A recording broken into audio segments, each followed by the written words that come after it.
So finally दोस्तों एक लंबे इंतजार के बाद में स्पेस एक्स का स्टारशिप रॉकेट लॉन्च तो कर दिया गया आज, जो कि दुनिया का सबसे बड़ा और सबसे पावरफुल रॉकेट था इंसानी हिस्ट्री का अब तक का बनाया हुआ। अब इसके अंदर दो मेन चीजें हैं, एक है स्टारशिप और दूसरा है सुपर हैवी बूस्टर जो कि लिफ्ट करवाएगा इस पूरे के पूरे रॉकेट को। लेकिन हुआ क्या कि बूस्टर अलग ही नहीं हो पाया रॉकेट से, जिसकी वजह से जो फ्लिपिंग मैन्यूवर था वो उसी में चकरा गया और वहीं पर एक्सप्लोड हो गया। हालांकि यहाँ पर इन्होंने इसको भी सेलिब्रेट किया, काफ़ी ताली वाली बजी, काफ़ी ज़्यादा मतलब चीख चिल्लाहट हुई कि मतलब हाँ जैसे कि सक्सेसफुल रहा हो, क्योंकि एलॉन मस्क ने पहले ही कह दिया था कि भैया लॉन्चिंग पैड से अगर ये किसी तरीके से लिफ्ट भी हो जाता है और उसके बाद में एक्सप्लोड हो जाता है तो हमारे लिए वो सक्सेस रहेगी। तो वैसा ही हुआ, काफ़ी ऊंचाई तक गया, लेकिन उसके बाद में ये फ्लिपिंग मैन्यूवर के अंदर जब बूस्टर अलग नहीं हो पाया तो जाके एक्सप्लोड हुआ। मुझे तो ऐसा लगा था कि ये कहीं लॉन्चिंग पैड पे ही एक्सप्लोड ना हो जाए, लेकिन वैसा नहीं हुआ। सब कुछ सही लग रहा था,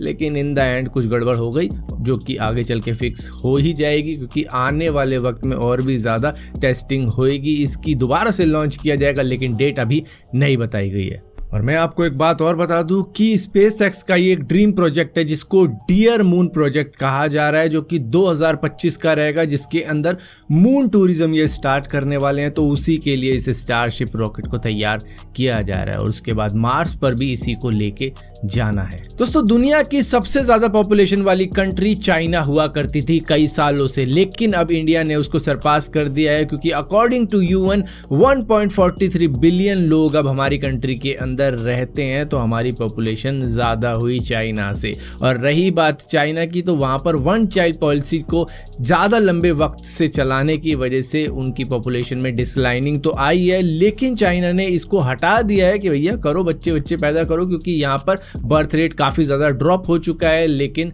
फिर भी लोग मान नहीं रहे। उनको शायद समझ में आ चुका है कि न्यूक्लियर फैमिली या छोटी फैमिली के फ़ायदे क्या होते हैं, कि हम दो हमारा एक इस तरीके के फंडे वहाँ पर चल रहे हैं जिसके वजह से सैलरी चाहे कितनी आए परवरिश अच्छी हो जाती है। शायद वो उनको मालूम चल गया, जिसकी वजह से अब उनकी बर्थ रेट डाउन चली गई और इंडिया की स्काई रॉकेट जा रही है। जैसे एलॉन मस्क का रॉकेट गया ना, ऊपर जाके फट गया, ऐसा ही हो रहा है। यहाँ पे पॉपुलेशन का विस्फोट हुआ है। और यहाँ पर दोस्तों बेंगलुरु में रहने वाले लोगों के लिए मजे आ चुके हैं जो कि बस से ट्रैवल करते हैं, क्योंकि नामा BMTC नाम की एप्लीकेशन अब गूगल प्ले स्टोर पे आ चुकी है, जो कि इंग्लिश और कन्नड़ा दोनों के अंदर अवेलेबल है। इसके अंदर आप ट्रैक कर सकते हो बसों को, कि कहाँ पर है बस और कहाँ से आ रही है, किधर को जा रही है। ये सारे फीचर इसके अंदर मौजूद है। और इसी के साथ साथ एक खास फीचर है जो है SOS फीचर, जो कि मेनली फीमेल पैसेंजर के लिए, अगर कोई इमरजेंसी की सिचुएशन आती है तो वो इसका यूज कर सकती हैं। और इसी के साथ साथ आप किराया भाड़ा भी देख सकते हो कि कहां से कहां तक का कितना किराया बनता है। दोस्तों आप में से जितने भी लोग आईफोन यूज कर रहे होंगे उनके लिए iOS 16.4.1 की अपडेट आई होगी, लेकिन इस अपडेट की वजह से कईयों के आईफोन हीटअप होने चालू हो चुके हैं, जो कि 40 डिग्री सेल्सियस तक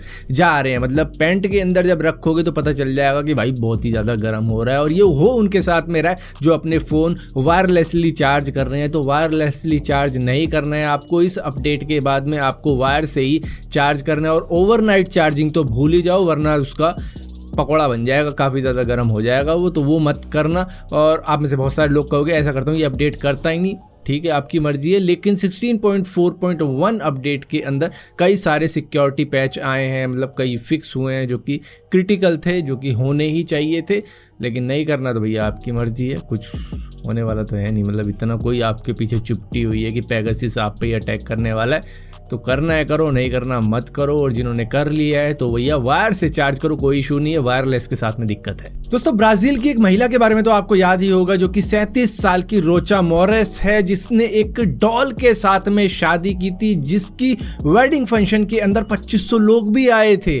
और वो कठपुतली वाले लोग नहीं थे, असली के लोग आए थे। उन्होंने सेलिब्रेट भी किया था इसकी मैरिज को, जिसके बाद में इसने अनाउंस कर दिया था कि मैं प्रेग्नेंट हो गई। ठीक 9 महीने बाद ये प्रेग्नेंट भी हो गई थी। अब आप कहोगे ये कैसे हो गया था भैया, दूसरी प्रेगनेंसी की भी रिपोर्ट इन्होंने दिखा दी है कि ये दूसरा बच्चा भी जन्म देने वाली है। लेकिन आप हैरान मत होना, क्योंकि बच्चे भी ये गुड़िया वाले बना रही है, जो गुड्डे गुड़िया वाले होते हैं ना, उसी तरीके के बच्चे बना रही है। अच्छा, इसके पति की शक्ल देखने से ही पता लग जाता है कि मतलब क्या हालत है इस डॉल की। मतलब पतियों की शक्ल शादी के बाद में ऐसी हो जाती है, इसकी पहले ही होगी, क्योंकि इसको कोई आदमी मिल तो रहा नहीं था, जिसके बाद में इससे ही किसी तरीके से जबरदस्ती शादी कर ली, तो इसकी हालत ऐसी है कि भाई मुझे तो बख्श देती। दोस्तों क्रिप्टो करेंसी के बारे में आपने बड़े अच्छे तरीके से समझा होगा कि भैया इसके अंदर बहुत ज़्यादा पैसा है और आपने पैसा लगाया भी होगा, लेकिन जैसे ही बियर मार्केट आई वो लगाए हुए जो मतलब पैसे थे वो आज की डेट में कौड़ियों के भाव में पहुंच चुके हैं और सभी मतलब हमाम में नंगे हुए बैठे हैं जिन्होंने भी लगाए थे क्रिप्टो करेंसी के अंदर। अब सोच रहे हैं कि कब बिटकॉइन ऊपर जाएगा, कब हमारे पैसे रिकवर होंगे। चलो वो बात तो अलग है, लेकिन उमा चंदर नंदा जो कि मुंबई की रहने वाली एक महिला है, उनके साथ में जिस तरीके का फ्रॉड हुआ है उसको सुनकर आप हैरान हो जाओगे। इनको कहा गया है कि क्रिप्टो करेंसी के अंदर इतना ज़्यादा पैसा है कि आप हमें पैसा दो, हम लगाएंगे और उसके बाद में आपको रिटर्न भी देंगे 30% का। तो इन्होंने सबसे पहले 50,000 से शुरुआत करी अपनी क्रिप्टो करेंसी की इन्वेस्टमेंट के अंदर और 8 मार्च से लेकर 4 अप्रैल तक इन्होंने 1,30,00,000 रुपए लगा दिए क्रिप्टो करेंसी में। और वो भी कैसे? ऑनलाइन टेलीग्राम के ऊपर एक बंदा मिला था इनको जो कि बता रहा था कि किस तरीके से रिटर्न आता है इसके अंदर। हमको पता है, हम एक्सपर्ट हैं इस फील्ड के अंदर, हम आपका पैसा लगाएंगे और हम आपको रिटर्न ला के देंगे। तो इन्होंने 4 अप्रैल को जब कहा कि भैया अब ऐसा करो, मेरा 30% का रिटर्न पूरा हो चुका होगा तो मुझे टोटल मिला के आप 1,90,00,000 रुपए दे दो। तो यहाँ हुआ क्या कि वो टेलीग्राम अकाउंट ही डिलीट हो गया और उस एजेंट से जिनके ये कॉन्टैक्ट में थी अब उनसे कॉन्टैक्ट ही खत्म हो गया क्योंकि टेलीग्राम खत्म। तो इस तरीके से ये फ्रॉड हुआ, बड़ा ही भयंकर फ्रॉड था जिसके अंदर 1,30,00,000 रुपए उड़ गए। अब इनको ख्यालों में थे कि भैया मुझे 1,90,00,000 रुपए मिलेंगे, जीरो मिला, कुछ नहीं मिला इनको, ऊपर से पैसे गए वो अलग। अब किस तरीके से पैसे ले रहा होगा, मे बी अकाउंट उस बंदे का होगा और पैसे ये लगा रही होगी उसकी क्रिप्टो करेंसी के अंदर, शायद उस तरीके से काम हुआ। या फिर बैंक जो भी मतलब डिफरेंट बैंक खोल लिए जाते हैं किसी और के नाम पे, उससे स्कैम किया जाता है कि उसमें पैसे डलवा लिए और उसके बाद में पैसे निकलवा लिए। अब फंसेगा तो वो बंदा फंसेगा जिसका अकाउंट था, ये तो उसको कुछ पैसे दे के कि मान लो 1,00,000 रुपये मंगाए, उसको 1,000 रुपये दे दिए, वो खुश हो गया। तो इस तरीके से काम होते हैं जिसके बाद में देखो पकड़ा भी जाते हैं, नहीं पकड़ा जाता। वैसे तो ज़्यादातर केसेस में पकड़े तो जाता नहीं कोई भी।